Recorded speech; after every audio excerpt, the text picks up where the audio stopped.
ஒரு முறை ஒரு பணக்காரரு ஒரு அறிக்கை இடுகிறாரு. யாரெல்லாம் ஒரு அழகான ஒரு பியூட்டிஃபுல்லான ஒரு படம் வரைஞ்சிட்டு வராங்களோ அவங்களுக்கு நான் 1,00,000 பிரைஸ் கொடுக்க போறேன் அப்படின்னு சொல்லி அனௌன்ஸ் பண்ணிட்டாங்க. ஆனா அந்த படத்துக்கு அவர் ஒரு டைட்டில் ஒரு டாபிக்கும் கொடுத்துட்டாங்க. என்னன்னா பீஸ், சமாதானம் அப்படின்ற இதுல ஒரு டைட்டில் கொடுத்து இந்த டேட்டுக்கு எல்லாரும் கொண்டு வாங்க. இந்த பணக்காரர் இந்த படத்தெல்லாம் பார்த்துட்டு எது பெஸ்டா இருக்கோ அதுக்கு என்ன செய்ய போறாரு, ரிவார்ட் கொடுக்க போறாரு அப்படின்னு சொல்லி அனௌன்ஸ் பண்ணிட்டாங்க. இத கேட்டு நிறைய பேருக்கு ரொம்ப சந்தோஷம். அப்ப நமக்கு 1 lakh கிடைக்க போகுது, நம்ம வரையலாம்னு சொல்லிட்டு ஒவ்வொருவரும் ஒவ்வொரு படத்தை என்ன செய்தாங்க, வரைய ஆரம்பிச்சுட்டாங்க. ஒருத்தருங்க என்ன செய்தாங்க, பீஸ்னாலே என்னது, அமைதியா இருக்கணும்ல அப்படின்னு சொல்லிட்டு ஒரு சூப்பரான சீனரி வரைஞ்சி ஒரு வில்லேஜ் அதுல ஒரு ஹட்டு, நிறைய கிராஸ், ட்ரீ, நிறைய ஒரு பியூட்டிஃபுல்லா இருந்துச்சு. அதை பார்க்கும் போதே ஒரு பீஸ்ஃபுல்லாக இருந்துச்சு. இன்னொருடைய ஓவியம் என்னன்னா, ஒரு அம்மா தன் குழந்தைக்கு பால் கொடுத்துட்டு இருக்காங்க. அந்த குழந்தை ரொம்ப பீஸ்ஃபுல்லா என்ன செய்யுது, பால் குடிச்சிட்டு இருக்கு. அது ஒரு பீஸ குறிக்க அவர் நினைச்சார், கண்டிப்பா நமக்கு தான் என்ன செய்யும், இந்த பிரைஸ் கிடைக்கும் அப்படின்னு நினைச்சிட்டு இருக்காங்க. இன்னொருத்தருங்க வரைஞ்சாங்க புறானாலே பீஸ் இல்ல, அது மாதிரி ஒவ்வொருத்தரும் ஒரு ஒயிட் பேப்பர் ஒருத்தர் அப்படியே அந்த ஒயிட் பார்க்கும் போதே ஒரு காம்னஸ், ஒரு பீஸ்,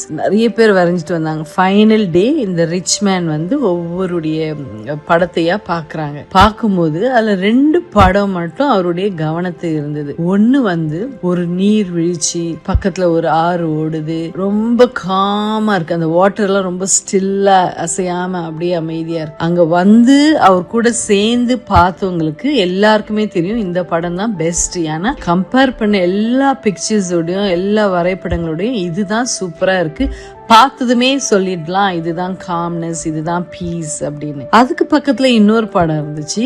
அது பாத்தீங்கன்னா புயல் காத்து வீசுது, புயல் அடிக்குது, அங்க ஏரியில தண்ணி ஃபோர்ஸா ஓடுது, ஆறுல தண்ணி ஓடுது, மரங்கள்லாம் ஆடுது. அதை பார்த்தாலுமே யாருமே பீஸ்ன்னு சொல்ல மாட்டாங்க. ஏன்னா அது ஒரு சுழல் காற்று, ஒரு பரபரப்பான ஒரு பிக்சராக இருந்துச்சு. சோ எல்லாரும் நினைச்சாங்க, யார் இந்த பீஸ்ன்னு அவங்களுக்கு டைட்டில் தெரியுமா, எதுக்கு இந்த படத்தை வரைஞ்சிருக்காங்க அப்படின்னு சொல்லிட்டு எல்லாருக்குமே கவனம் அந்த முன்னாடி பார்த்த படத்துல தான் இருந்துச்சு. சோ இவங்க தான் ரிவார்டு வாங்க போறாங்கன்ட்டு. சோ ஃபைனலா அனௌன்ஸ் பண்ணும்போது இந்த ரிச் மேன் சொல்றாரு, இந்த படம் தான் எனக்கு பிடிச்சிருக்கு, இதுக்கு நான் பிரைஸ் தர போறேன். எந்த படம் சொல்லுங்க, அந்த புயல் காற்று வீசி, இது ரொம்ப ஒரு பரபரப்பா இருந்த ஒரு படம் தான் வின் பண்ணுச்சு. எல்லாருக்குமே ஆச்சரியம், எப்படி இவரு இதை செலக்ட் பண்ணலாம், இது ரொம்ப தப்பு அப்படின்னு சொல்லிட்டு அந்த ரிச் மேன் கிட்ட போய் சொல்றாங்க, நீங்க எப்படி இந்த படத்தை நீங்க செலக்ட் பண்ணலாம், உங்க டாபிக் பீஸ், ஆனா நீங்க இதை செலக்ட் பண்ணிட்டீங்க. அப்ப அந்த ரிச் மேன் சொல்றாரு, அந்த படத்தை கொஞ்சம் பாருங்க அப்படின்னு. பார்த்தா புயல் அடிக்குது, தண்ணி ஃபோர்ஸா ஓடுது, ஆத்துல தண்ணி வெள்ளம் புரண்டு ஓடுது, ஒரு அமைதியான சூழ்நிலையே இல்லை. அப்புறம் சொல்றாரு, நல்ல உறுத்து அந்த கார்னர்ல பாருங்க, அங்க ஒரு மலையோடைய பிளவு இருக்கு, அதாவது ஒரு கிளிஃப் இருக்கு, அந்த கிளிஃப்ல என்ன இருக்குன்னு பாருங்க அப்படின்னு. அந்த கிளிஃப்ல என்ன இருக்குன்னா ஒரு பறவை. அந்த பறவை தன் குஞ்சுகளை அப்படியே ப்ரொடெக்ட் பண்ணிட்டு அப்படியே அழகா ஒரு சமாதானத்தோடு உட்காந்துட்டு இருக்கு.